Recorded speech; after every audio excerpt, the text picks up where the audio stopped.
आज माझा मित्र आणि लय मोठा रील स्टार मला डायरेक्ट पैठणहून श्रामपूरला भेटायला आला होता आणि श्रामपूरमध्ये त्याच्यासोबत असं काही झालं का डायरेक्ट त्याचं डोकं दोन्ही साईडने फुटलं आणि डायरेक्ट 15 टाके पडली. सगळ्यात पहिले रानामध्ये लेबरला घेऊन गेलो आणि त्याच्यानंतर त्यांना काकडी तोडायला कामाला लावून दिलं. आणि मग नंतर जो मित्र आपल्याला एवढ्या लांबून भेटायला आलं होतं त्याला बस स्टँडवरून उचलला आणि मग त्याला सगळं श्रामपूर फिरवायला लागलो. त्याच्या आधी म्हणलं चला आपण मस्तपैकी कॉफी पिऊ. मग कॉफी बिपी घेतली आणि डायरेक्ट मग तोपर्यंत सगळ्या टीमला बोलून घेतलं. आपल्याला करायचं होतं एक शूट. मग त्यांना मस्तपैकी स्क्रिप्ट डेस समजून सांगितले आणि डायरेक्ट आपण शूटिंगला सुरुवात केली.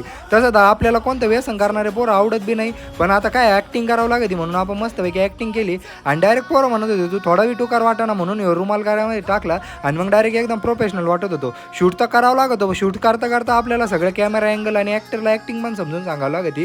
आणि त्याच्यानंतर आम्ही असे चालू राहिलो तर डायरेक्ट खरोखरचे गुंडे आम्ही वाटत होतो. मग आम्ही पहिला शूट कंप्लीट केला आणि त्याच्यानंतर आम्ही डायरेक्ट दुसरा शूट करायला निघालो. मस्तपैकी माझ्या मस्ती करीत करीत आम्ही गेलो आणि दुसरा शूट पण केला. पण आम्हाला शेवटची क्लिप घ्यायची होती ती आम्हाला नाही या मित्राला लागवलेलं असं दाखवायचं होतं. मग मस्तपैकी पट्टी बिट्टी गेली. एकदम लास्टचा शूट राहिला होता म्हणून डायरेक्ट आम्हाला कामगार हॉस्पिटलमध्ये जायचं होतं. आणि तिथं गेल्या गेल्या मस्तपैकी मग आम्ही डायरेक्ट शूटिंगला सुरुवात केली. आणि हा फायनल शूट पण आम्ही एक नंबर करून घेतला. हा लवकरच आपल्या आयडीला पडून जाईल. मस्तपैकी मग शूट बीट केला ना आम्ही डायरेक्ट निघालो मग घराच्या दिशेने. पण हा मित्र जो आला होता त्याला म्हणत होतो थांब, पण तो काय थांबला नाही. मग त्याला मस्तपैकी वाटी लावलं, बसमध्ये बसून दिलं आणि डायरेक्ट गेलो मग आपण एका दुसऱ्या मित्राकडे. त्याच्या भावाचं लग्न झालं होतं आणि मग तिथं वलिमाचा कार्यक्रम होता, तिथं जायचं होतं. आणि आपला हा मित्र आपला शाळेपासून मित्र आहे त्याच्यामुळे सगळे शाळेतले पोरं जमलो होतं.